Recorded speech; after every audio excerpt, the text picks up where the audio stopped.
एक ही बात याद रखना आप लोग कि अब सोवियत संघ नाम से कोई देश नहीं है। जिनके पॉलिटिकल साइंस है वो सब समझते हैं, और जो पॉलिटिकल साइंस बैकग्राउंड से नहीं है उनको भी टेंशन लेने की बात नहीं है, वो भी समझ जाएंगे। सोवियत संघ अब नहीं है। 1945 से लेकर, वैसे तो 1922 में ये बना था, रूस के नेतृत्व में सोवियत संघ बना था। एक बड़ा सा आप ऐसे कल्पना कर लो कि रूस नेता था, और रूस देश के नेतृत्व में उसके आसपास के बहुत सारे जो देश थे, 15 जो देश थे, उन 15 देशों का एक मिलकर के एक बड़ा देश बना था रूस के नेतृत्व में, जिसको कहते हैं सोवियत संघ। सोवियत संघ की स्थापना होती है 1922 में। ये हम पॉलिटिकल वाले जानते हैं कि 1922 में सोवियत संघ बनता है, और बाद में इसमें जुड़ते जुड़ते इसमें टोटल देश हो जाते हैं 15। तो आप सोच के देखो, 15 देशों का ये एक समूह था। तो इसका मतलब ये बहुत बड़े क्षेत्र में फैला हुआ एक देश ही था। समूह क्या, इसको आप एक देश ही मान लो। रूस में इसकी सरकार बैठती थी और वो पूरे सोवियत संघ के ऊपर रूल करती थी।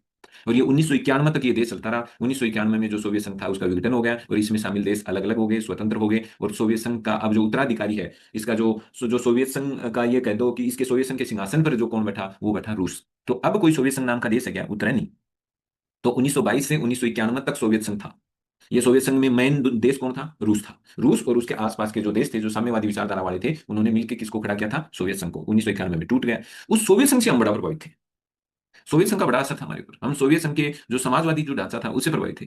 लेकिन ऐसा नहीं है प्रभावित थे तो क्या हमने बिल्कुल वहां की ये जो सारा का सारा समाजवादी की सारी बातों से ही उनके सहमत थे? कि नहीं नहीं, हमें वो उनका समाजवादी कंसेप्ट तो अच्छा लगता था, लेकिन वो हूबहू अच्छा नहीं लगता था। हमें उनकी कुछ चीजें अच्छी लगती थी, कुछ चीजें हमें पसंद नहीं आती थी। तो हमने उनके समाजवाद से तो बड़े प्रभावित थे, लेकिन उनके जैसा समाजवादी ढांचा हमने भारत में नहीं अपनाया। अपना समाजवादी ढांचा अलग है, उनका अलग किस्म का था। लेकिन जो समाजवादी जो सोच का जो उद्देश्य था वो हमें उनका पसंद आया था। समाजवाद वही समाज में समानता लाने की बात करता है, हम भी समाज में समानता लाने की बात करते थे। तो समाजवाद, दोनों का समाजवाद यहाँ आके तो मैच कर जाएगा कि दोनों समाज में समानता लाना चाहते हैं। लेकिन काम ऐसे नहीं करेगा, कैसे लानी है, इस तरीके में आकर के हमारे और उनके विचारों में अंतर आ जाएगा। वो कहेंगे क्रांति लाओ, और हम कहेंगे आराम से लेके आओ, लोकतंत्र से लाओ, कानून से लाओ, नियमों से लाओ। तो अब देखो, बात सोवियत संघ की थी, अपने काफी बात कर ली है। तो अब उस सोवियत संघ से हमने क्या एडॉप्ट किया, क्या अपनाया हमने सोवियत संघ से? मूल कर्तव्य।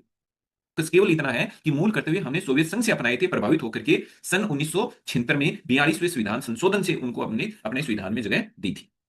स्वर्ण सिंह समिति थी, सरदार स्वर्ण सिंह समिति थी भारत के अंदर, जिसने सिफारिश किया था कि हमें मौलिक कर्तव्यों को शामिल कर लेना चाहिए। ठीक है। और देखो, हमने वहां के सोवियत संघ से हमारे और हमने क्या क्या एडॉप्ट किया प्रस्तावना में। हमारी प्रस्तावना, जब हम इससे नेक्स्ट चैप्टर अपना प्रस्तावना का ही है, उस प्रस्तावना में ध्यान देना, उस प्रस्तावना में तीनों शब्द आपको मिलेंगे: सामाजिक, आर्थिक और राजनीतिक न्याय।